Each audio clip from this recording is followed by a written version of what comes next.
You are now tuned into Flippin the Birds, a Philly Sports Network podcast.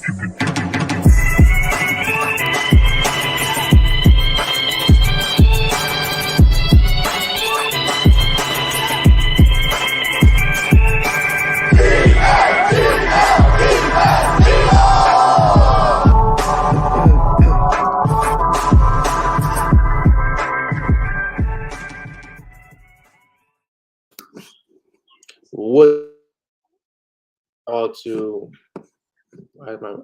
is my mic muted or No, it's good. It's good. I muted you during the. you muted me during the intro? I muted you during the intro because I was hearing your side, you know. So welcoming me to the show, you muted me. Yeah. As I get a phone call on Tuesday night. Yeah, it's been that off to a hot start, man. Yeah, I mean, why not? Yeah.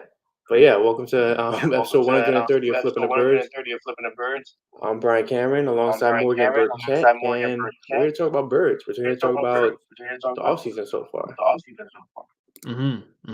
Yeah. I mean, 130. That's pretty crazy. We're getting there, man. By the time the season starts, it might be one. But yeah. In a second, I just got a message from Aidan from Birds vs. Boys will be joining us. Always a fun guest to have on. Gets the chance to come on our podcast and talk strictly Eagles, which might be nice for him. Nice change, but looking forward to that. But yeah, I mean, so many changes with the roster. Schedule just got released, so I feel like it's just, I'm sure you agree, a good time to kind of make note of what's on, the roster and what they got and what they don't have, and how it compares to their opponents and division opponents. And it's a good time to take stock, especially headed into rookie camps been going on for a while, and then now I saw some OTA stuff starting. Yeah, so let's get started. Shout out to Joe for joining us right now. Chris will be back in July, if I'm not mistaken. This is usually kind of track season and basketball season for his school. But yeah, sorry, I'm distracted. I'm echoing hard on your end, so it's distracting me like there's no tomorrow right now. All right, so yeah, we're gonna talk about the draft editions, and I think you want to talk about free agency first. So Morgan, go ahead. Do you want to lead off with free agency? Am I echoing? You're not echoing. I'm echoing on your end.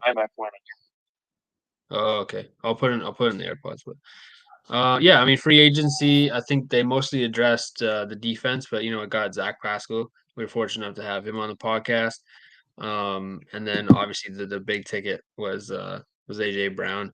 But on the defensive side of the football, I feel like they just added a lot of, really just versatile linebackers is what we added, right? And so I think to be honest, I think the move eventually is going to look more like a 3-4. Or we might do one of those strange like 5-2 looks that the Patriots used to do with their stand-up linebackers on the outside, like something like that. But I think it just kind of allows Jonathan Gannon to be multiple in the looks he gives. And that's something that he's wanted to do the whole time, right?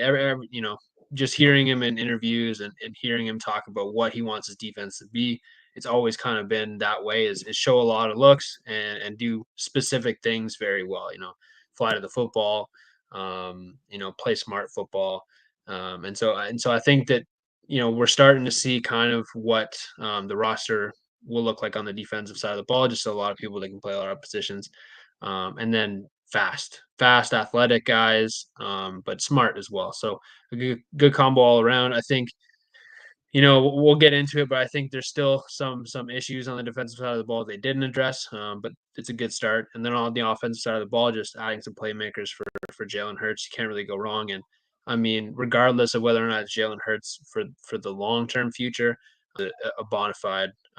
Honestly, it's kind of wide receiver 1, wide receiver 1A, 1B at this point. Like, you can't go wrong with either of them. They're both going to be here for a couple of years. So, it's probably the best wide receiver duo we've seen in Philly for a long time. So to add to that,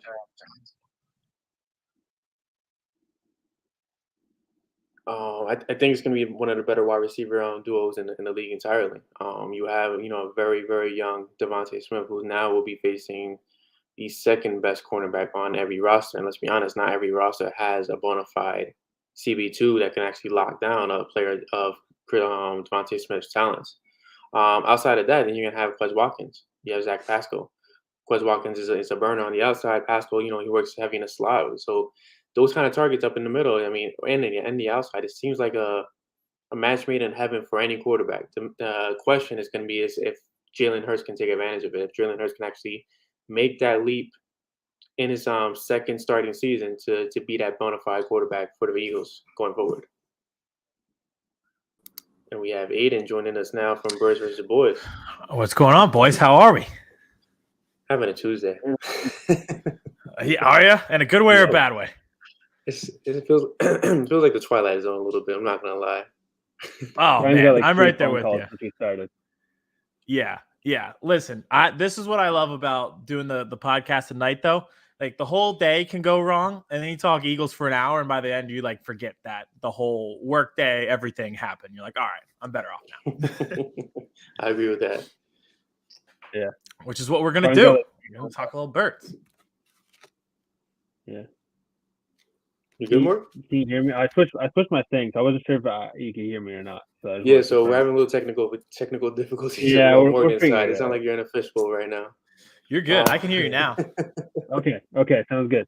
Yeah, man. I think it's good to have you on this week because there's been a lot of changes over the last month, honestly, 2 months.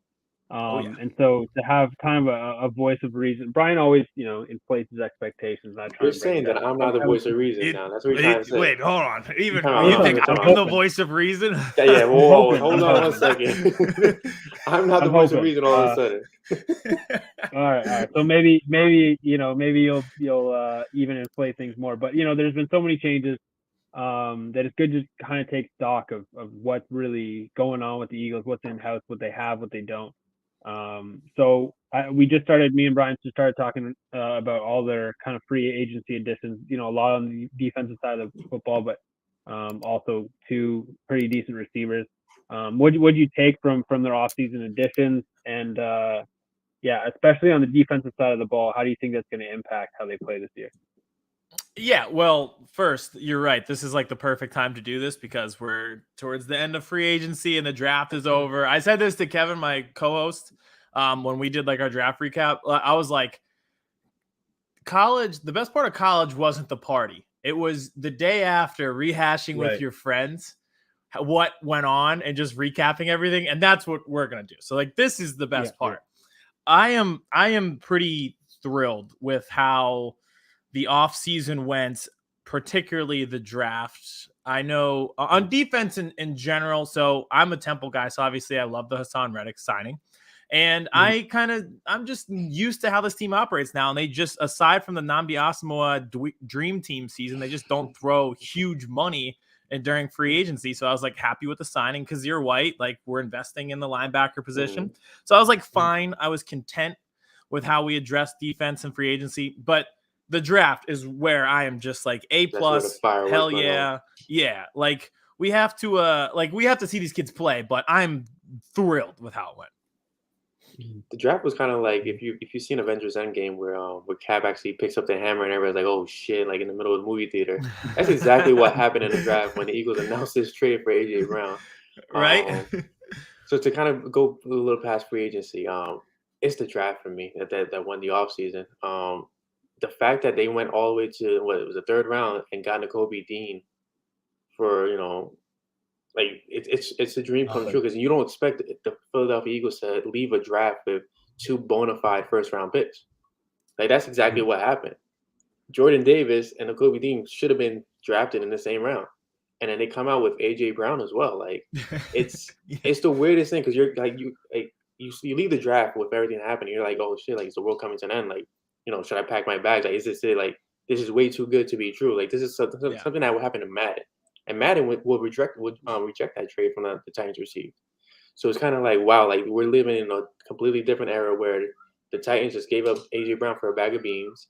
Jacoby Dean fell in the draft because everybody was playing Russian roulette apparently, and Jordan Davis is a freaking Philadelphia Eagle in the middle of Fletcher Cox and Javon Hargrave. It's kind of wild. It is wild. Wild's the best word to describe it. But it's just like they did the draft strategy that we've been begging for, which is just like this team wasn't 1 or 2 players away.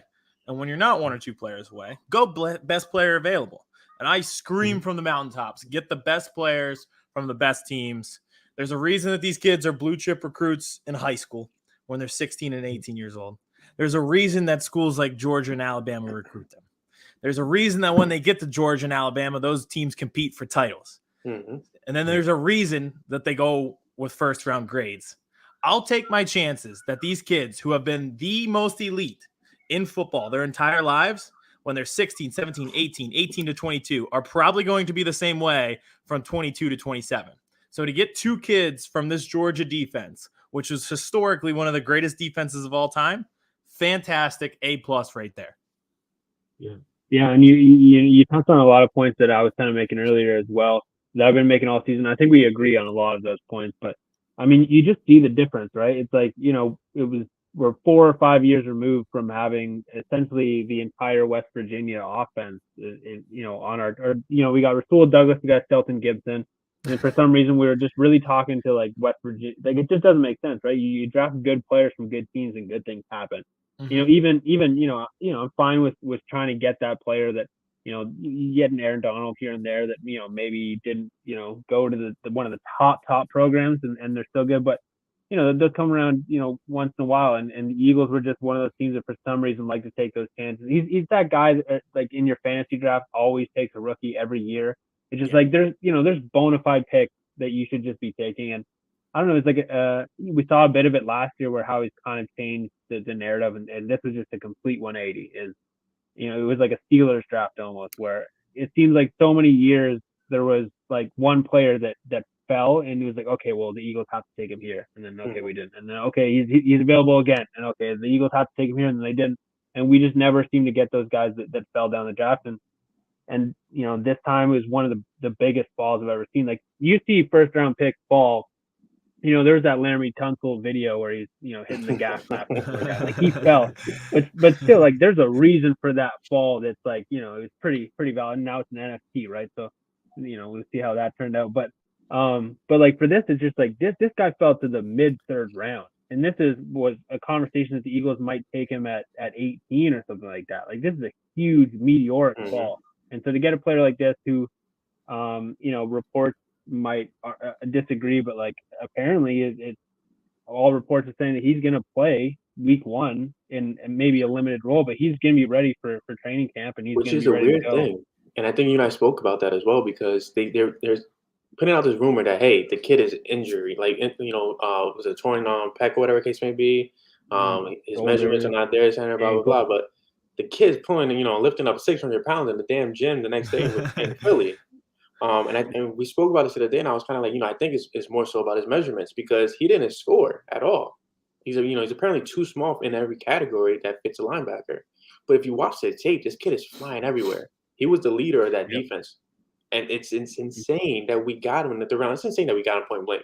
The fact that we drafted a linebacker that's an actual linebacker and not Nate Gary is phenomenal. Yes. Yeah, investing in that position was just a godsend, Kazir White in free agency, and then you get Nakobe Dean in the draft. And it's like everything that we've been begging for, they did. Like, we were like, we need a bona fide A1 wide receiver. We need to invest in the linebacker position. Like, we need to take kids from the SEC, not the Pac-12. And like, we did all of these things that we've been begging for, which I love. And like Nakobe, like you said, getting him in the 3rd round, that meteoric drop, like, that sense, you just mitigate the risk. So, like, if you took him at pick 18 instead of like making this trade for AJ Brown, then and he backfires because he's too small, well, all right, now you're in some trouble because you wasted that 1st round pick. But in this case, like, say he doesn't work out, which I don't think will be the case. Like, all right, it's a 3rd round pick, 84th overall. Like, it's not like if you took him where you took Jordan Davis. So I just like, it just is a common sense approach. It's all common sense. Yeah, Can we talk about the mammoth after Morgan says his 2 cents? Can we talk about that mammoth in the middle for the next couple of years? Yeah. Well, actually, it's a good transition, because I want to talk kind of more. I think with the draft, they're always focused on like who the players are and what the players bring to the table. But I think there's kind of another story behind this draft of like what it means for the Eagles team. It's like we weren't really sure what kind of team the Eagles would be this year. You know, they want to evaluate Jalen Hurts. They want to kind of figure out this coaching staff and who they're going to be for the next year. And then this draft and especially the trade for AJ Brown, like I feel like it's just like they're not all in, but they're as close to all in as they could be while still planning for the future, which is great to see because I think that, you know, the Philly fan base really doesn't deal well with rebuilds. Like we don't like that, right? Like we want to see them compete every year. And I think Howie kind of doubled down on the sentiment of like, hey, listen, like we're not going to have rebuilds.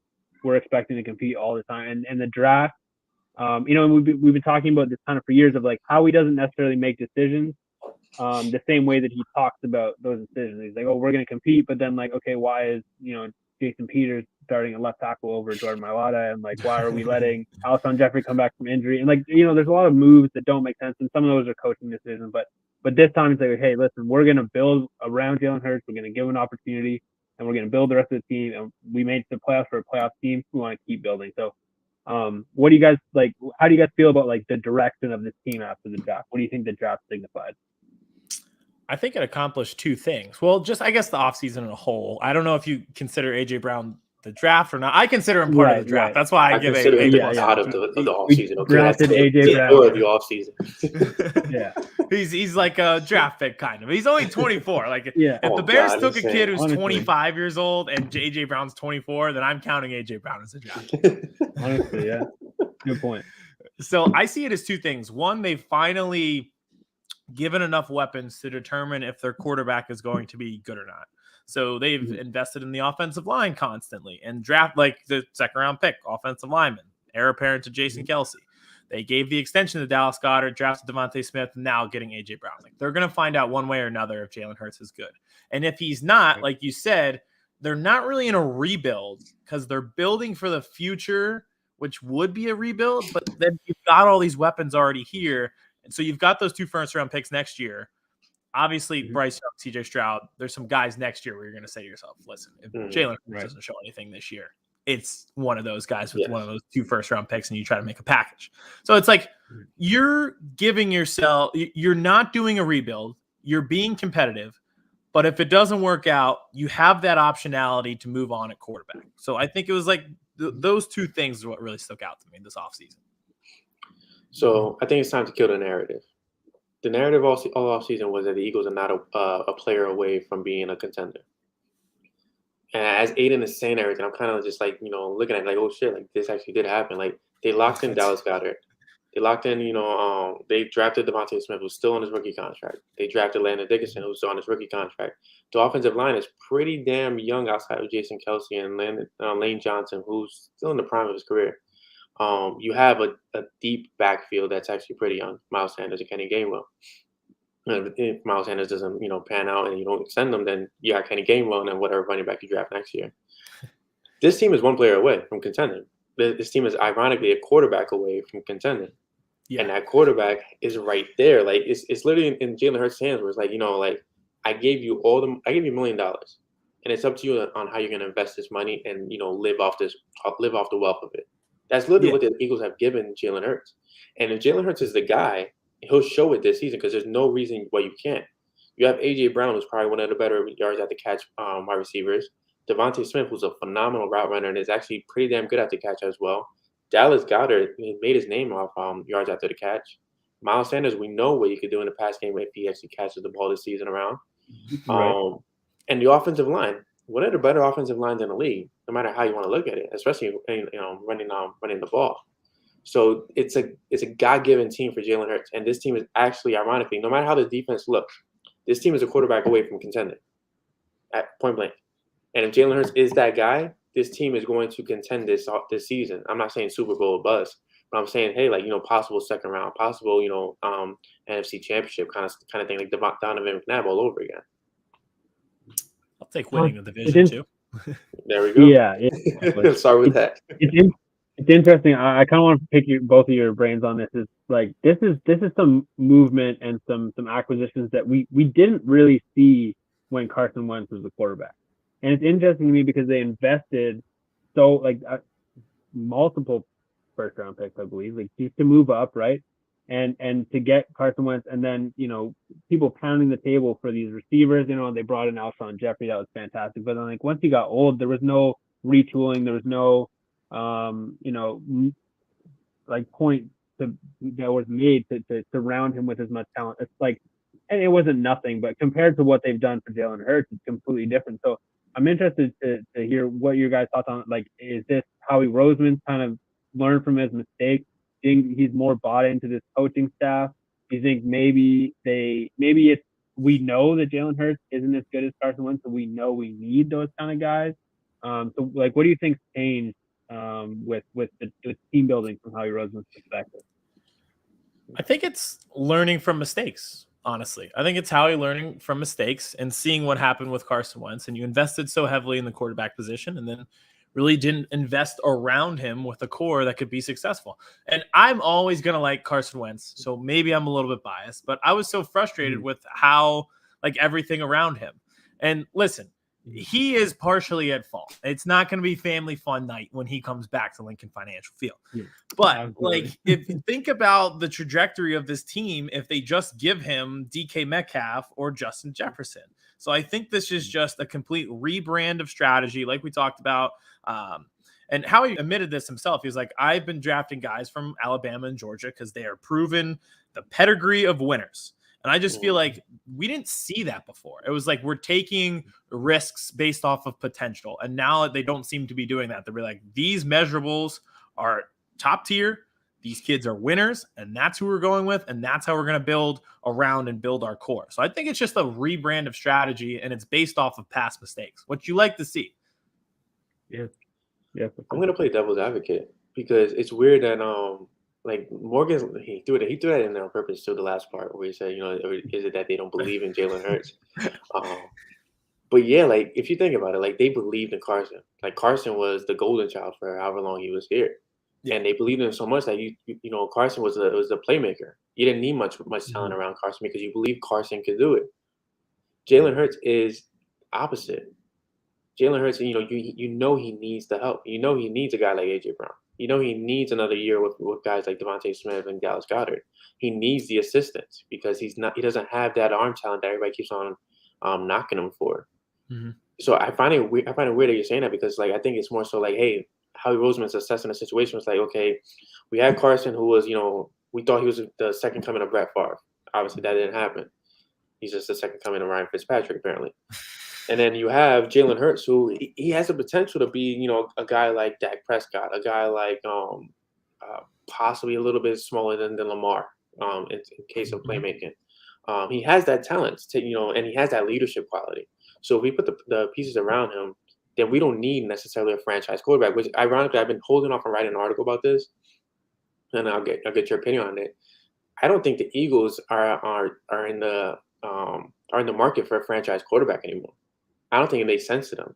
I think what makes sense to them is to get the playmakers to make the plays, to make the quarterback look better. The Titans made Ryan Tannehill look good with A.J. Brown. And Derrick Henry. That was a lot easier. A lot easier. You see a lot of Dak Prescott. They traded for Amari Cooper, and what happened? Prescott was all of a sudden a top 10 quarterback. Yes. Like you see all this happening around the league where it's like the franchise quarterback is such an overrated thought and also a very costly thought because these guys are making way too much money with nobody around them. Russell Wilson in Seattle, nobody around him for years, no offensive line. He was running for his life, and then he said, "I was like, yeah, you keep doing your thing. You're a franchise quarterback."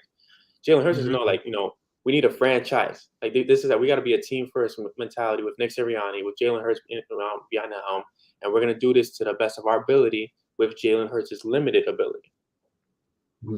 Yeah. I mean, I know Aidan wants to touch on that, but I just want to say, great point, Bryan. Great job. I was going to agree with you too. Wholeheartedly agree all around. And the one thing I've been thinking for a while is I think the Eagles might be the pioneers of never paying quarterbacks and just constantly going back to the well of they're just like Bryan, like you mentioned, they're just so expensive and you invest so much in the quarterback position that you have to sacrifice in other positions. Like, all right, well now we have a hole here, and here. Like The Chiefs, like they had to invest $500 million into Patrick Mahomes. And now you're seeing guys like Tyreek Hill go out the door. And they're a well-run organization, so they can bounce back from that. I thought they had a great draft. But those are the sacrifices that you have to make when you're spending all that money on a quarterback. Exactly. And I think like the Eagles, like, all right, if Jalen Hurts has a ceiling, then you just reset it, don't pay him, and go back to the draft. So you're right. It's like quarterbacks are too costly. Let's build a team around them. We've defined the quarterback correctly here live on Flippin' the Birds. I mean, if it went the other way, you know, Aaron Rodgers would 5 Super Bowls, right? Like, you know, you need that team around him. And I think also I give credit to Washington, to be honest. I think that, you know, a lot of the NFL is winning in your division, and, you know, whether or not they've seen the success, this is what Washington did, is they built up their defensive line. They built up, they got like a really good young receiver. They just drafted another one, and they never had a quarterback. They haven't. And then they got Carson, and who knows what he's going to do. I know, like, I think me and Aidan are on the same page. We know what the dude's capable of, man. If he's playing his best game, that is a scary team. But now he doesn't have to be that Carson that, you know, was the guy. Like, now you can just be the Ryan Fitzpatrick with a better arm, a better accuracy, and just play. Like, you have Terry McLaurin, who just takes the Jets and just leaves the stadium. You know, like, I don't know if he is going to be that guy. And for Carson's sake, I hope that he is, but I don't know. But the point is that they built the team that way, is that, like, it's a plug and play at quarterback, and then the rest of the team is pretty fantastic. I don't really know what happened to the defense, but yeah, I think that in a way, like, I know that Aidan said the Eagles kind of pioneered not spending at the quarterback position. I think it is true, but I think also you got to look at your division, and you see Dallas not having a defense for years. I mean, drafting linebacker after linebacker after linebacker and then moving them or tipping them out. But, like, they've spent this money on Dak Prescott, and it really limits you, right? And vice versa. You know, Washington has done the opposite, and I think that going forward into the future, they might be, you know, a much better team. And look what they had to do. Amari Cooper gone, 6th round pick. That's a terrible trade. That obviously is not equal in value. That makes no sense. Also, don't pay a running back. That we don't need to touch on that because I don't think we'll resign Miles Sanders. But that is the biggest problem, is the fact that they can't cut Zeke Elliott this year. But yeah, it's the quarterback thing mostly. You know, we do have some comments in the chat, which, I mean, do make a good point. We're going to talk about the roster as a whole. Set the chat on fire. But I wanted to still kind of go back to that draft, and, you know, we talked really about, like, those first 3 picks. You know, I think Cam Jurgens kind of gets overlooked. I think that's a fantastic pick. It's just because he's not starting this year. That's all it is. Right. Yeah. But one thing, and this is kind of going to lead us into one thing they did just for undrafted free agents, they brought in a ton of cornerbacks.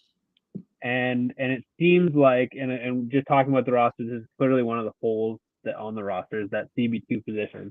It seems like they're going to bring in a whole bunch of young guys and let them compete.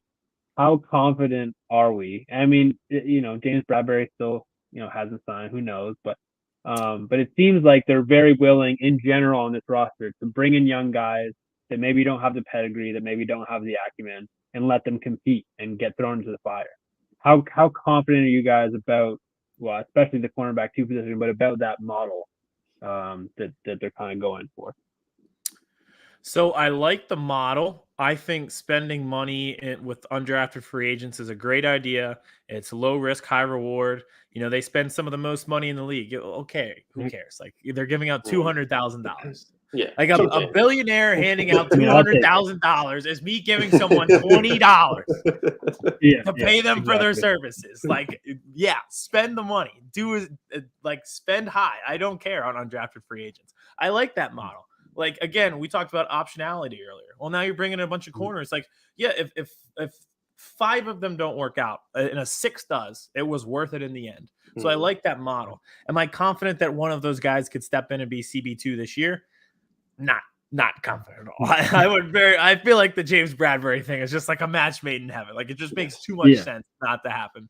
But I like I said, I like that model. You're investing in your future, which we've talked about. It's not a rebuild, but they're still investing in the future. So I like that they're spending the money. They won't compete right away, but it's worth it to try. They know what they're doing in a weird way. It's like I just listen to you guys talk, and I see the season. I see last season just like flow right through my eyes, like I'm dying or something. But they traded for Tay Gowan last year, right? Mm-hmm. They signed a lot of these young guys, and it's for a reason. I mean, we didn't see none of those guys play at all. Like literally none of them played, and it was the weirdest thing. Like you saw them leave the roster, get signed back again, leave the roster, get signed back again, and it had to happen for a reason because Gannon coming into Philly was the guru of whispering into the years of cornerbacks. He was a guru of developing cornerbacks, and I'm with Aidan. Like if you sign James Bradbury, like hell yeah, everything makes sense in the world. This team is on the right track. But I feel like guys like like Tay Gowan, the kid from Clemson as well that they just signed. Kid what's from his Alabama, name? Mario something. Josh Jobe, is that the cornerback from Alabama? That's from Yeah, Alabama. From the UDFA. Yeah. But the Josh Jobe. Clemson kid, what's his name? Mario. He was Clemson? better than Andrew Yeah. Booth. It starts with a G, but I can't remember it off the top of my head. But yeah, Oh, man. Yeah. yeah. So he was actually apparently a lot of people touted him better than Andrew Booth coming out of Clemson. Like they felt like he was a better cornerback, and the kid didn't even get drafted. So if they're doing this because of Gannon's reputation, and if they're doing this because Gannon's actually getting the defense he wants, you got the linebackers, you got Kaiser White, you got Hassan Reddick, you got Nakobe Dean, you got your defensive line, you have your big old mammoth Jordan Davis, you have Javon Hargrave, you have Fletcher Cox still, like you have Josh Sweat, you have Brandon Graham, and the key thing as well, you have Milton Williams who actually played defensive end. You have Javon Hargrave who could play defensive end. You have Fletcher Cox who a couple years removed from it, but could play defensive end. Like if you're actually trying to get creative with a defense and you want something you want to kind of show out because you didn't get the head coaching job anywhere this year, this is the moment to do so. You have the most versatile defense I've ever seen in Philly, from safety to all the way to freaking to defensive tackle. Like it's remarkable how versatile this defense really is. But CB2, I don't think it's going to be it's not definitely not going to be a strength of the team. That's for sure. No. Especially with Marcus Epps back there and Andy Harris. It's going to be such a bad look on CB2 if they don't sign James Bradbury or something like that, or trade for like a guy like Greedy Williams. Yeah, and I thought it was so funny during the draft. Like people would be like, "Oh, we didn't get a corner, we didn't get a safety, we needed a safety, we needed a corner." Well, I was like, if we take a safety, then you would have been saying, "Oh, we need defensive line, we need linebacker, we need a wide receiver." It's like there were too many holes to fix. Yeah, listen, if we plug one hole, another one's gonna come open. That's just how we were at roster construction wise. So, but it can still happen, and I think we got when did we sign Stevie Nelson last year? That was like July or somewhere over the middle of the summer. So there's still time to sign that CB2 while developing these other guys. Yeah, I mean the Eagles are kind of doing what they're good at, right? Is they did develop defensive linemen really well and they use them really well. And so I think like, we kind of alluded to it talking about the draft is that like if they would have gone corner or something like that, then we would have been like, oh, we need to rebuild the defensive line. Like you get good at what you're good at first, and then you plug in ways behind. And I think, like when they traded up, for example, in my head, my buddy had messaged me like, "Oh, the Eagles traded up. Who do they take?" And honestly, my first answer was I thought it was going to be Kyle Hamilton. To be honest, that's what I thought. We rooted for that. But then I started thinking about it. Is like if you start taking the safety, Mario Goodrich. If you start perfect. Now we got that started. But if you start doing that, then you're really changing the philosophy and the team building, and you're building from the back forward. And the Eagles have never really done that. They've always built from the lines out, right? And so I think that's kind of what they need to keep doing is like, again, like they develop offensive linemen really well. You have to, I apologize, man. It is what it is, man. Like, once Brian starts paying me, I'll get a new microphone. Morgan is calling in live. I have it right here. It just doesn't work. I can hold it up if it makes it. It maybe it's just like the visual, like you pick your brain into thinking it sounds better. I don't know. Just fake it till you make it and put it in front of you like it's working. Yeah, exactly. My mic is right here. But I think that's what you do is you draft strength and you really let Jonathan Gannon, who that's what he is supposed to do, is he's supposed to develop secondary. That's what he does well, right? So if that's the calling card for the coach, then you give him 30 options. Like they could bring in 40 corners, and like you said, if one of them works out, it's worth it, right? Whereas is you draft strength is like we know or best player available, but a bit of both, right? It's like if you have the option, I think it's probably A1, AB, or 1B for Kyle Hamilton or Jordan Davis. So that the Ravens wanted both. I feel like the Eagles wanted both, but I think they made the right decision in the end. It's like that's a guy who you have a position where you don't know how long Foster Cox is going to be here, and that you can get him to make an impact right away. I think safety is a much harder position for a first-year player to make that kind of impact. You see a couple, Derwin James. As a free agent that I'm just thinking about, if Gannon really wants to kind of instill his will, Xavier Rhodes. Gannon kind of revitalized his career back in when he signed him with the Colts? Yeah. Colts. Oh yeah. No. Yeah, he signed with he was with Minnesota. Then he signed with the Colts, and they kind of revitalized his year. He's a free agent right now, which will make a lot of sense. He's 31 years old. That's last year, July, August. It's not the sweetest sign. It's not James Bradbury, but it's veteran, that could possibly hold his own. I do think they'll wait. Possibly. I do think they'll wait. If they're going to make that kind of signing, that'll be in August. Yeah, that's in August. That'll be you got to see how the James Bradbury market plays out. If you lose those sweepstakes, then you're back into all right, who's left in the pile? Do you pay James Bradbury money with Darius Slay possibly not being an Eagle next year? I don't think his market is going to be what it was. Like he was getting over 10 million with the Giants this year, so that's why they cut him, so they didn't have to pay him the 10 million. I don't think anyone's paying that at this point. I don't know. But yeah, I mean, I think it'll be a 1 year kind of rental thing, just like it was with Stevie Nelson. And the Darius Slay thing is scary because he's getting a little bit older. You don't know if financially if you'll be keeping him long term because he is getting older. But I don't see James Brad going out and signing a guy like that and be like, we have to get him because we might lose Slay, and we'll overpay because we're afraid of the risk of losing Darius Slay. So I don't know. I just don't think his market is going to be crazy. I think there's going to be other bidders though, so it's not going to be just the Eagles for sure. I think it's going to be Vegas. I keep seeing him in Vegas, and he's going to get arrested a month later.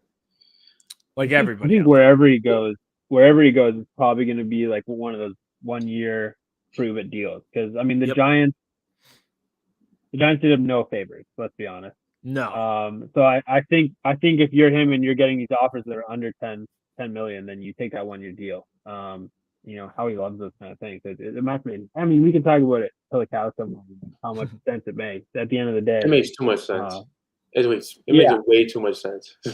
Listen, this has been the offseason of common sense. This is just the continuing trend if we sign him. If this happens, just do it. This will be the weirdest twilight zone of all of our lives.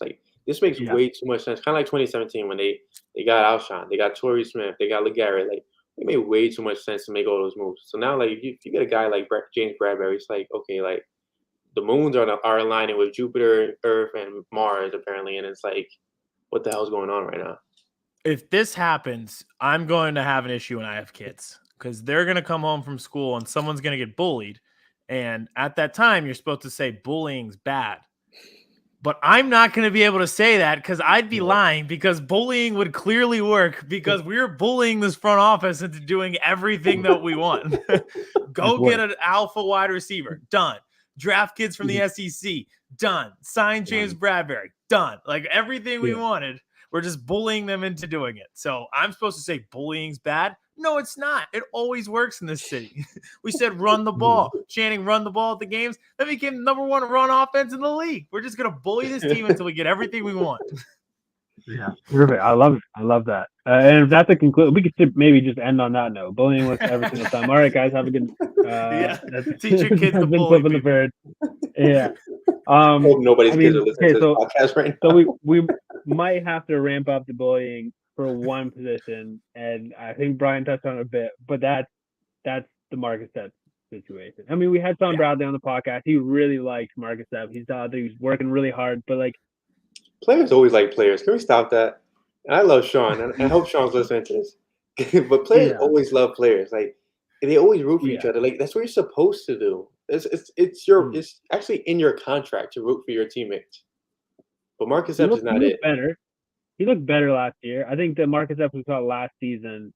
He looked better than Harris in some areas.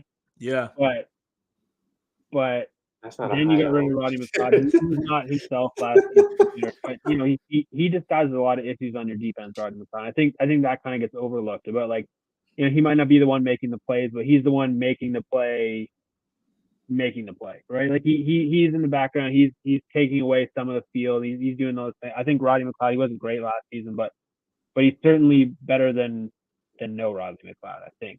And so now, we got Kevon Wallace, who I think is going to be a great playmaker. Does he fit this system? I'm not sure. But we got a huge question mark at one of the more significant positions, in the modern day. They have to answer either safety or cornerback too. It has to be one of them. Like they have to invest money in either position. Yeah, you don't go into this season with both of them being a weakness. It does not make sense at all. Yeah, because one will have to pick up the other, and right now that would not happen. Nobody can pick up anybody from that side. Yeah, they're just teams are gonna go in the film room, look at them, and just be like, all right, so whoever is Darius Slay's not covering, we're just gonna pick on them pretty much the entire game. Make Gary season all over again. Yeah, exactly. That's exactly how it would go. I think Marcus Epps I think his ceiling is above average. The team seems to feel that he picks things up. He's a quick learner. He has a good knowledge of the game, but he's not the quickest. He's not the biggest. He's not the fastest. There's no intangible that he excels at. He's pretty good at a lot of things and great at nothing, which again, his ceiling is above average. So could you go into the season with him as your starter? Yeah, I think that's exactly what's going to happen, but it will not, like we said, it will not be the strength of the defense or the team. No, definitely not. How big of a concern is? One thing that I will say is we kind of lucked out on the schedule. Is that we play Arizona, who's going to throw the ball deep a lot. We play Green Bay, who's going to throw the ball deep a lot. We play Dallas, who might do it, but for the most part, we got Tennessee. Who are we worried about on Tennessee going deep? You cannot go into the season with a question mark on CB2 and safety. If you do, everything you did in this offseason goes to waste. You just can't. It's impossible to keep your job and go into the season without reasonable depth at either position. You have to make a move. We know they're in the market for it. They made a bid on Marcus Williams. They made a bid on Tyrann Mathieu. We know they're definitely in the market. It's just about executing at this point. And it's got to be one or the other. And I understand it can't be both, as everybody wish, but it's one or the other at this point. It has to happen. Yeah, I agree. Even if it's a marginal move, they just don't even have the depth necessary. If one of those guys were to get hurt, we're talking about if Marcus Epps is a suitable starter, he's one hamstring pull away from us being okay, now what do we even do? Darius Slay at safety. Yeah, right. It's all right, Kevon Wallace plays 100% of the snaps. I don't even know what you do. Yeah, it's too risky. It's gonna be tough because I feel like they're making a lot of the right moves and stuff like that, and none of it's gonna matter if a team can just come in and throw all verts all game and just beat the secondary. Remember last year, even with Steven Nelson, quarterbacks are throwing 90% of completion percentages against us. It's still a big issue, even with Steven Nelson not here. It's a bigger issue now. Yeah, I agree. And you hope that your front seven does a little bit better getting pressure on guys. But it was pretty ugly in some of those games last year with the teams just setting records easily over 70% completion percentage. Made Derek Carr look like freaking, I don't even know. No one completed passes like that. He looked like Aaron Rodgers, just slinging. That's unreal. And you're right. That could be a problem again. So you hope that other areas of the team pick it up. I'm convinced that the Eagles secondary motivated Derek Carr's new hairdo. There's no way you get that hairdo unless you're really feeling yourself in life. Yeah, he's living in Vegas now. He's got Devontae Adams with him. He had that game against us. They made the playoffs just because the Chargers coach didn't understand how the prisoner theory worked. Now he's really feeling himself. Freaking Brandon. Well, you made a good point. It's really about whether the rest of the team can hide the fact that we have these inefficiencies. The only way the team can hide the fact is if they put Jordan Davis at linebacker and they have him rush between Fletcher Cox and Javon right there, right in the center. You just have him like a little fullback, just powering through. Yeah, and that can be what we see week one. But one of the ways that this might work out is I've been trying to figure out in my head whether or not this offense can put up enough points to compensate for the fact that this defense might not be able to stop anyone today. And that's been a huge. Like, I'm thinking about Arizona in particular. For some reason, the Arizona matchup really, really works, even without DeAndre Hopkins. Arizona is a team that is built to make you outscore them. They are going to put up as many points as they can, and they don't care about playing as much defense. They're just looking to slow you down, and they're going to put up points. I don't think they're going to be that same offense this year. Like, you have that Kyler Murray report lingering, the no contract lingering. Yeah. Like, it's too much going on out there for them to reproduce what happened last season. But I get what you're trying to say. Right. Against an air raid, like if this was, Philly and Kansas City, like I'll be like, yeah, you're absolutely right. I get it. Right. But yeah. Like, so do you think this offense is like, what do you think the ceiling is for this offense?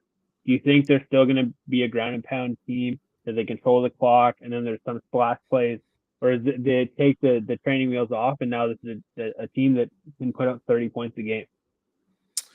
Yeah, I think it's a team that's more equipped to score 30 a game, and if they get into a shootout that they could potentially win the game. And last year, I feel like they were not confident they could win a shootout, and that's why you saw those long, slow 7-8 minute drives, which I love. Don't get me wrong. Like when you're just controlling the clock, the team's knowing you're going to run it, and you still do it anyway effectively. Like that's just awesome football to just be like, you're inferior to me. That's just like a great feeling. But I think they have more. It's mostly just A.J. Brown, but I just think another year of Devontae Smith, A.J. Brown in there, Quez Watkins falling into that wide receiver 3 role, which fits him really well.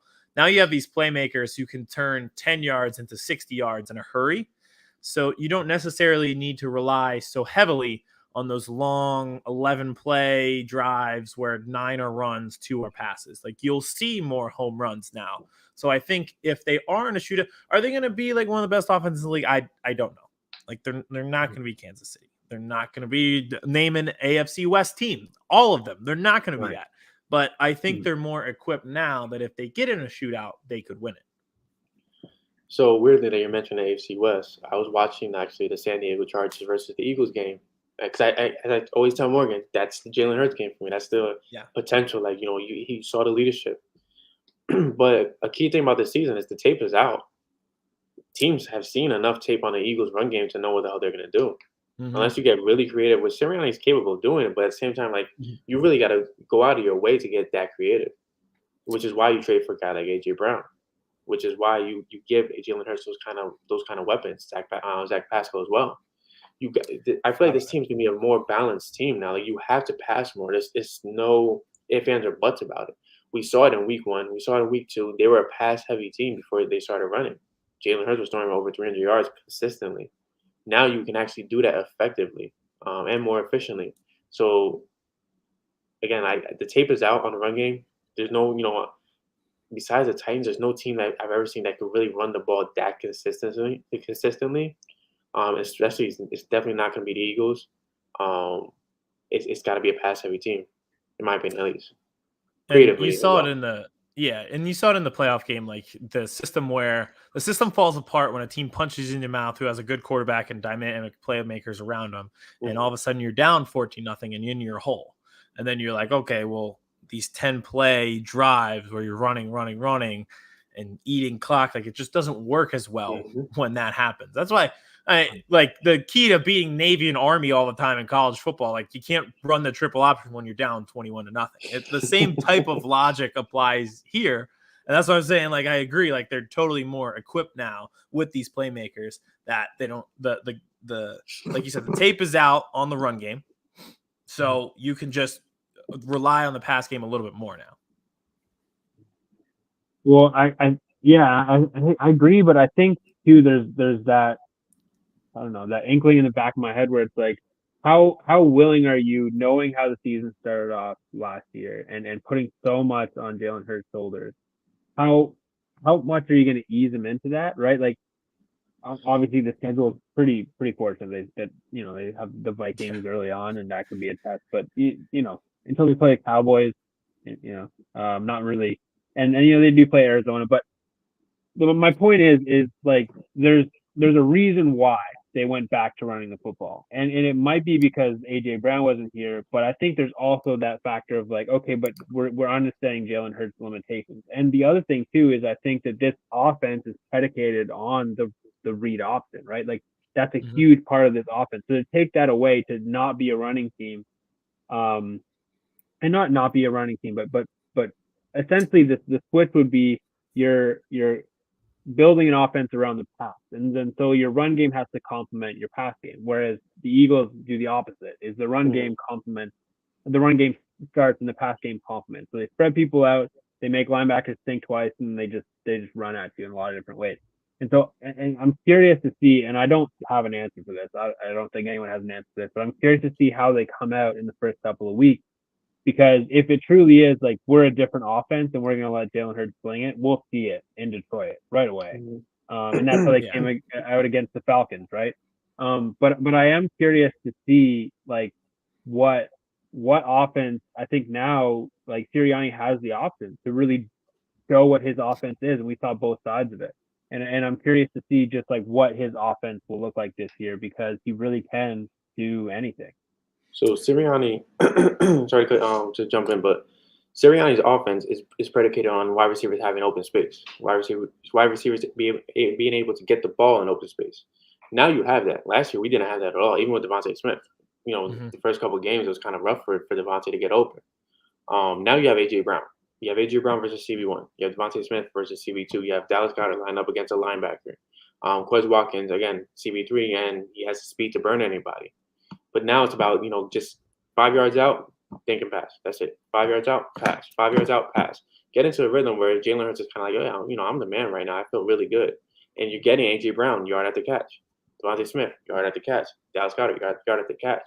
I think looking at Indianapolis, how they looked before Sirianni left was you saw Pittman and you saw Campbell getting, and Pascal as well, getting the ball in open space and doing what they can do best. It's all about making it easier for the quarterback, which they couldn't do last year. And to be honest, like who scares any defense? Who in the backfield scares any defense in the league? Miles Sanders is prone to get hurt. He's also prone to jumping into the wrong hole. Kenny Gainwell, nobody knows what's happening with him. Boston Scott, who's signed again for no apparent reason, in my opinion. The only person that scares you is Jalen Hurts, and you can't have your quarterback running every single time, so they know that already. Todd Bowles exposed this offense to its teeth.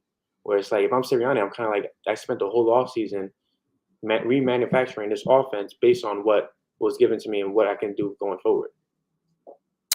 Yeah, I think you'll see healthier splits this year in terms of running versus passing. Early in the season last year, that was just ridiculous. Like your RB1, and I have reservations about Miles Sanders, but him getting 2 touches and a half is just ridiculous. And it's just okay, pass. And then you completely do another dynamic, which understandable. Young quarterback, young receivers. You're just trying to figure things out on the fly, so you go all run. Now, with A.J. Brown, with another year of Sirianni installing his offense, having a lot of guys back from last year who now have a better understanding of how he likes to run things, I think you're going to see healthier splits, and you won't be so one-dimensional one way or the other, So there's a lot more flexibility with the offense. It just feels like all the dominoes are aligned now with some of the moves that they made. Curious.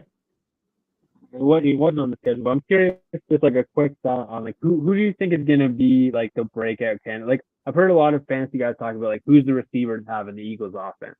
Is it A.J. Brown, is it Devontae Smith, and who do you think is going to be like the critical player? If this guy has a good season, the Eagles are going to be fantastic. If he has a bad season, like obviously we don't expect it, but if A.J. Brown comes in and has a bad season, are they going to be okay? Versus Devontae, who do you think is that player on the offense? And outside of Jalen Hurts, obviously he's the big question mark. But in terms of receiving, in terms of running back, why do you guys do this to me every week? Why? I mean, we know what Greg Ward's bringing to the table, man. I'm not worried about him. He has a bad season every season. He's going to go for four catches. They're all going to be touchdowns, and it's going to be like 6 yards. 6 yards, 4 touchdowns, 4 catches. He's going to throw 2 passes this season. They'll run sub-trick play where he throws it. Yeah, exactly. So who do you think is that guy? Is that a serious question? Huh? Is that a serious question? Jay Fizz, leave the chat. Don't you start your nonsense. It's a serious question. Who's the guy that on the offense is going to be the X factor? I think it has to be AJ Brown. I just think this city is so they're just waiting for a star to come in and just take over games. Like that's why the Sixers traded for James Harden. That's why the Phillies have gone out and spent money. Like they want somebody. They want a star. Sorry, listen, I'm right there with you. But that was the reason. It's like, all right, we have our piece. We know what we want to be. This is supposed to be the thing that takes us over the top. AJ Brown is supposed to be the thing that takes us over the top and makes us an elite offense. So I think he's the easy answer. I'll give one, though. I think Kenny Gainwell, I loved him at Memphis because I watched a sick amount of AAC football, which is just so weird. So I liked him at Memphis. And then just as an RB2, I think he's just perfect. He's got pretty good bounce, pretty good pass catcher out of the backfield. And we know Miles Sanders, unfortunately, has not been the most reliable RB1. So I think if we're talking breakout candidates, I think Kenny Gainwell could be that and just be a productive member of the backfield. But in terms of who's going to take this offense to the next level, absolutely AJ Brown. So I know I teased you about how ridiculous the question was. It's not a ridiculous question. Obviously, yes, who takes this offense to the next level is going to be AJ Brown. But the breakout candidate has to be Devontae Smith because you're getting Devontae who doesn't have to be the guy. This is Devontae Smith, aligned up with Jerry Jeudy once again. It's exactly what it is. And you have Devontae Smith, who Brown referred to as a speedster. You can also see Devontae as a speedster, more of a kind of like a Stephon Diggs route run, but great route runner kind of guy, who's going to be facing these CB2s who are trying to make the team, who are veterans and they're old in their age. Devontae Smith has to be the guy. And in order for them to really be an efficient offense, they have to have Devontae Smith producing at a high level just because A.J. Brown is there. If A.J. Brown's not producing, it's because he's getting locked down by, Jalen Ramsey or whoever the case is. That's the only, that's exactly why you brought A.J. in. Is to be the center of the tension. So Devontae Smith, so Quez Watkins, so Dallas Goedert can get open and do their thing. I would love to see A.J. Brown cross 1,000 yards, which I think he definitely can. And it makes all the sense in the world. When you're playing with your best friend, you want to always have your best friend being the center of attention and making all these great moves with you. But it's got to be Devontae Smith being a breakout candidate. Fantasy-wise, you take A.J. Brown. I have him in my dynasty league. I'm so happy. I have Jalen Hurts as well. So keeping those two. You have to keep him for 14th, I think, this year. Because whoever had him in the first time, got him UDFA. Oh no, not in our PSN league. I have him in my real league. No, not in my PSN. Anyways, you guys took the two kind of obvious answers. I think they mentioned the top two. I think there's a case to be made for Quez Watkins as well. Mm-hmm. And I think that if he can be a 700-yard take the top off the defense kind of guy, then a lot of the problems will solve themselves with AJ Brown and Devontae Smith. Adding to that, you don't even have to run the football if Quez Watkins is able to beat a team deep. I think Fizz makes actually a really good point outside his kangaroo stuff. Yeah. So there's a case if Quez Watkins makes it, but I'm actually going to go in a different direction because the two good answers are. You can't leave offense. You told us offense, so you can't go to defense. I know defense is your thing. You have to stick with offense. I'm not going to defense, but you can't mention Greg Ward because I would end the podcast right now if you mentioned Greg Ward. I swear I will. Too much Greg Ward. So outside of Greg Ward, I think it's Dallas Goedert, man. I think that for a long time he's the ability to be a 2, maybe 3 tight end. He honestly, with the way the league is going, it's more about the offense, right? It's Kansas City force feeds the ball to Travis Kelce, and the same with San Francisco. They're giving it to Kittle. Las Vegas is trying to do the same. Darren Waller had a weird up and down season. But the difference is those teams will feed the ball to those tight ends, right? And I think that's been the difference is this offense is waiting for Dallas Goedert to take that step and to be that kind of player. Now you have the talent on the outside that's going to take a lot of attention. Like Dallas Goedert now is not going to get safety help over top. Safeties are going to go cover AJ Brown and Devontae Smith, and there's going to be a huge.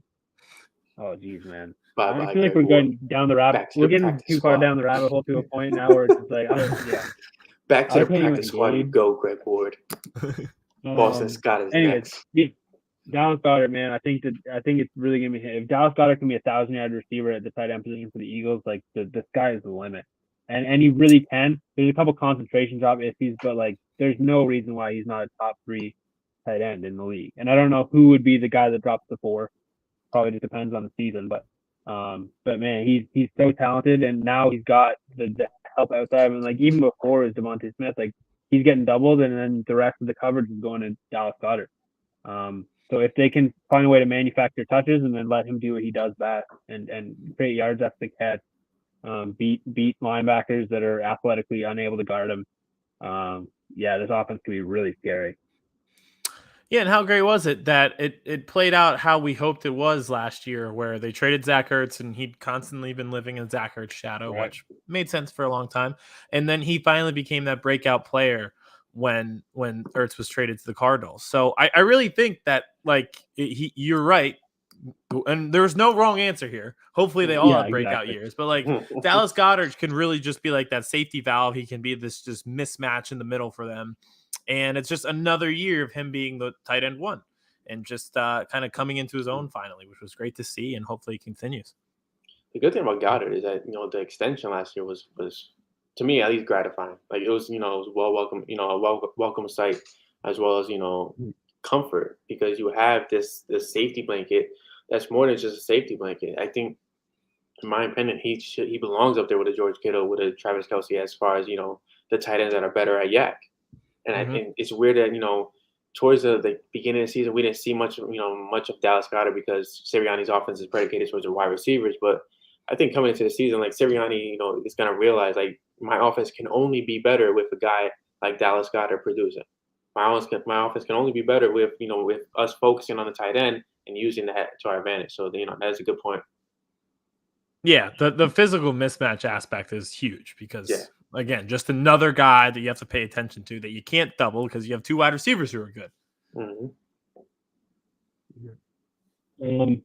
Listen, say Greg Ward again. Go ahead. Say Greg Ward again. I'll put the outro on right now.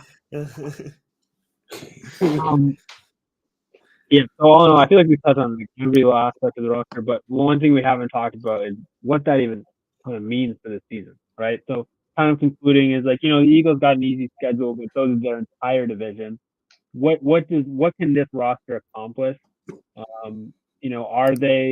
are we expecting out of this roster? Are they a team that's now kind of like broken through that glass ceiling a bit and is now could be talked about in a perennial playoff team?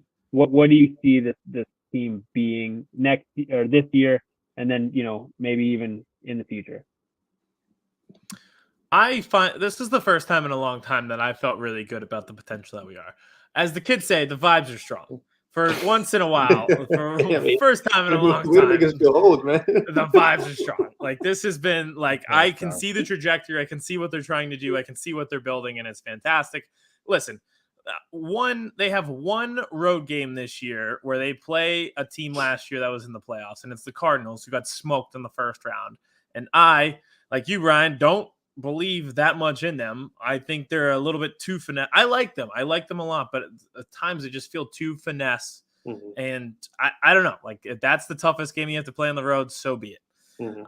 So I can see like this year, I think winning the division should absolutely be the goal. I think it's not even the Carson Wentz thing. I think just Washington has a better roster than we'll give them credit for because they had so many injuries and so many issues last year. And talking about the vibes being strong for the Eagles, the vibes in Dallas are not good. Everyone's kind of sick of Jerry Jones. I hear the complaints every week. As when 50% of your show is the Cowboys, I hear it all the time. They don't have any faith in Mike McCarthy as the coach. Amari Cooper is gone. Michael Gallup is not going to be ready to start the season. So there's a ton of pressure on CeeDee Lamb. Their hope right now is that Zeke Elliott isn't washed, and his PCL injury last year was really the biggest problem. Like a realistic goal for this team should not to be mediocre 9-8. It should be to win the division and have double-digit wins. So here's my thing about this, and it's funny. Isaac in the chat just put this out there. Our floor is about 10 wins. Our ceiling can be the 1 seed. Okay. So we have a very easy schedule, right? Yeah. We face a lot of bad teams this year. So getting into the playoffs, if you don't get into the playoffs with a 1 seed, you're prone to facing, a tough matchup to get into the playoffs because you're facing either, a 2 seed or whatever, a higher seed, kind of like last year where we faced the Bucks.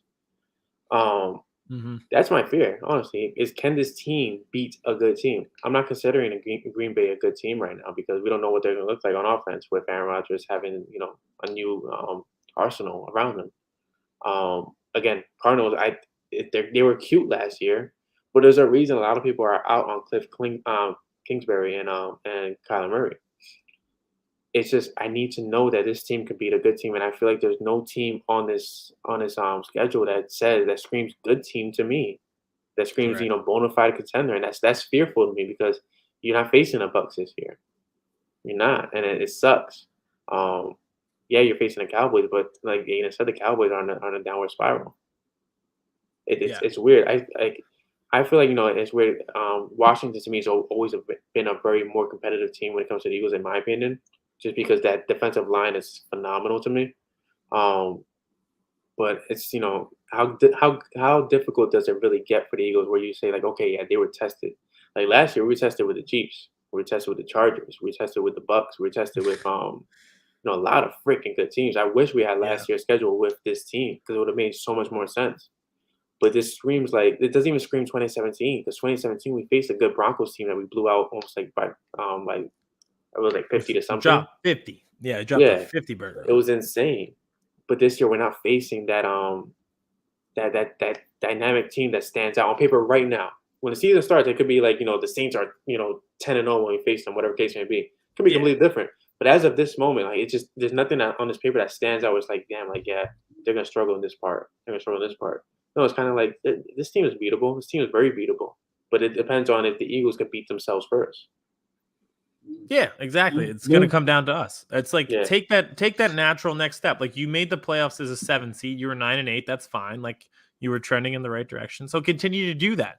You should not be the 7 seed who's going to LA to play the Rams the wild card weekend. That should not be you this year. Like you should have a home playoff game this season. Like take that natural progression and take that next step. Yeah, I mean, looking at schedule, like there's no team that stands out on paper. Like literally none. There's a stretch where they play Tennessee, they play the Packers, they play another team in there. Maybe but a Brownless Tennessee, a Packer team that has no identity right now. The Vikings will have Kirk Cousins still. I think you make a good point. There's a game on schedule that I really like, and that is the game you kind of talked about, is the Saints game. Week 17, we don't know what if the Saints team sucks, so be it. But I still think they're going to have a really good defense. Not much is changing on that side of football. And they add Tyrann Mathieu. And they added damn traitor. Someone else, I think, too. Well, they get Michael Thomas back. I forgot that. Yeah, they do. They get Michael Thomas back. They added Jarvis Landry. They drafted Chris Olave. It's really going to be up to Jameis Winston what this team looks like. But it's week 17, right? And you're talking about the schedule, and it's it's not a very challenging schedule. I think there's some games in there that it'll be close games. I think the Colts game is going to be a really good game. I think that'll prepare you. They always play playoff football, whether or not they make the playoffs or not. The Colts are going to come to play. But I think, Brian, you make a really good point. It's like, I don't know if this team is in the upper echelon or not. The one thing that I will say is the AFC is way stronger than the NFC. The AFC is stacked, right? NFC is like, okay, there's two teams maybe, like the Bucks and the Rams. I can't really think of like a third team that's in that category. And I don't think the Eagles are in that category. But are they in the category of the Packers?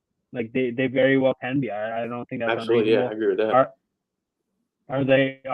I can't even think of, like, I think Dallas is probably in that category. I don't think they're going to be terrible. They're going to be a good team, and I think that'll give them a real good challenge for the division. But I think it's fair to say they're in that echelon of the second tier. And so, you get an upset in the first round where like the Bucs lose to like who knows, maybe San Francisco, maybe Trey Lance or something. I don't know. But then you win, and you win one game, and all of a sudden you're in the conference championship. I think that's kind of the spot they're in. I don't know if they can beat the really good AFC teams. yeah, I mean, they're trending in the right direction. Absolutely. You're right. And even with like the AFC is so loaded, and we got lucky, we get the AFC South. You know, like we could have been stuck with the AFC West, even the AFC North. Like even in the more loaded conference, we got the weakest of the divisions. So I just feel like there's no excuses. We just be good. Just be good. Is the easiest way to put it. Yeah. All you do is play your game. Just play your game, be good, and you'll be fine. And I think there's a lot of good barometer games. Like you mentioned the Colts. Like on the road at the Colts. Like, yeah, they're always a very solid team, always a respectable team. But that's a game you should win. And it's like, all right, in the Saints game, correct me if I'm wrong, that's at home, right? At the end of the season? Yeah. So like the Saints out of the dome late in the season, like, yeah, you should be winning that game if you're a good team. And like the Titans, they're a solid team. It's never fun to tackle Derrick Henry. But you should be winning that game. Like those are we have great like barometer. Like, is this team? Yes. This is like a perfect, and like the Vikings are. We talk about Kirk Cousins all the time, but he's a perfect barometer because, like, if you lose to Kirk Cousins, all right, you're below average. If you beat Kirk Cousins, that means you're above average because he is the most average person who has ever walked this earth. So, like, this is like they have great barometer games to see if this is going to be a serious or unserious organization this year. So I think my only fear right now, right, is the Eagles have two enemies this season. They have themselves, and then they have a lot of short weeks. So they have a span where they face Pittsburgh at the link, and then they got to travel to Houston to play them from within like 4 days. And on top of that, they have weeks? Is that what it is? Huh? Is it 5? They have 5 short weeks. I think so, something like that. I think it's 5. They have Christmas Eve. They have the Thursday game. Then they have 2 Monday nights. So that's 4.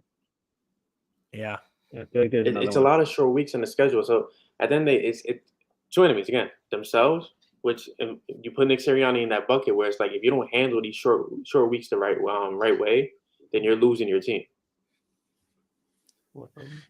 Yeah, and depth is going to be key with that too. Yeah, you know, when you're playing the short week, I feel like we always get screwed over with the short weeks. Have we ever played a home game on Thursday? I cannot remember a home game on Thursday. Did we play Carolina in 2017 on Thursday at home? No, it was in Carolina. That was away. Yeah, that was away in Carolina. The next year we played the Giants on the road on a Thursday. We played the Giants on the road a few times on Thursday. I can't remember ever having a home Thursday game. It's just never happened. Yeah. Actually, last year we played the Bucks at home. That was the first Thursday home game we got. We got smoked. It was like one of the only good Thursday games of the year too. Like I don't like Thursday games to be honest. I'd rather Sunday night or Monday night. Who scheduled the Texans and the Eagles? Like, who wants to watch that? Is the only football for Thursday. Congrats to Amazon Prime on spending all that money to see the freaking Houston Texans. By the way, so have you guys stumbled upon the rumor where Apple's trying to buy an NFL Sunday ticket? I hope. Have you seen the Apple broadcast for MLB games? I don't know why. It's the most simple thing in the world, but I love it. I got the zone up here north of the border. We don't. The zone is what they're called. I think Memes got them over to the UK as well. We got Sunday tickets. Sunday tickets amazing, but it's just very expensive. But Apple's like, if they get it, I mean, to me, it's a phenomenal product what they have with MLB. But that's neither here nor there. And also, I have Apple. I don't have DirecTV, so that nobody has DirecTV anymore. Yeah, I was gonna say, like, it's always buying more. So it's just like if we could just add it to something. I have Amazon Prime, so I can just add it. I have Apple. Just add it to the things that I have. Put the game on freaking Netflix for all I care. No, I hate Netflix so much. It's such a weird platform to me. They suck. So Aidan, last week, Morgan and I kind of went over the schedule. What's your prediction for the season? I'm refusing to say my prediction so far, and I think Morgan is in the same boat. But we're gonna ask our guests from here on out. What the hell put AB? What that means? AJ Brown's at Eagles. What's your prediction for the season? I can say 11 wins confidently. Like I feel like again, I think that's a reasonable expectation that the team should be. You're 9-8. You improve the roster. You should be taking that next step. So I think 11 wins is my prediction. And again, easy schedule, one road game where you play a playoff team. AFC South. Our division isn't the strongest. The division you're playing over in the AFC isn't the strongest. It's just. You're not playing a first place schedule like you were in years past. So I think 11 wins is both fair and also what I want to see and what I hope for. That's fair. I'm holding out for mine to the end of the offseason. But yeah, I think you guys should. That's fair. Yeah. The last show you do before the season starts is when you guys should give your predictions. Exactly. See, Morgan, Yeah. there's some good stuff in his noggin.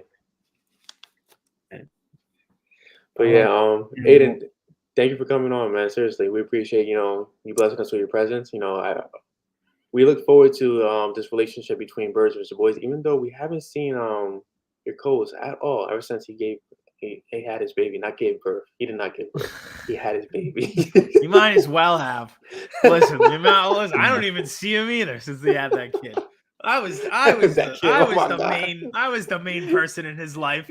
Then he has a kid. Never hear from him again. That opened a can of worms. Oh God. But yeah, no, I love it. I loved recap. Like I said, this is like rehashing the party from the night before with everything that happened this offseason. Perfect time to do it. So I'm always glad to come on with you guys. This is awesome. I love your show. I love talking with you guys. And it's an exciting. We have room for excitement, which I feel like hasn't been the case in a few years. And it's reasonable excitement too. So this should be fun. I feel like we should create a little chaos this season. It's just coming to me right now. It's going to be hard for Morgan, but if Morgan's coming out to the U.S., this will make sense. But having a live show with Birds versus Boys and Flipping the Birds feels like the most necessary chaos that this world needs right now. We can make it happen legitimately because we have a few live stream spots that we are doing a little research on. We're getting into, so we can make this a collab. We can honestly make this happen. If you guys we're gonna make this happen. We're gonna make this work somehow, some way. We're gonna create a little chaos out here. I'm all about the chaos. You brought me in for the voice of reason. No. This is chaos. High expectations. But yeah, thanks again for coming on. We appreciate you and everything you do for the Philadelphia Eagles community as well. You guys have a hell of a podcast. So if you guys are listening to us right now, make sure you guys check out Birds versus Boys. These guys they're pretty funny. I'm not gonna lie. I checked in a couple times. But also follow their Twitter. Aidan, if you want to kind of just let them know where they can find you at.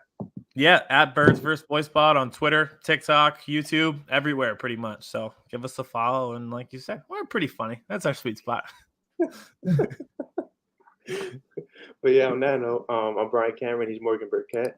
And we're Flipping the Birds. See you guys next week. Yeah, go Bird. And again, Yes, pleasure having you.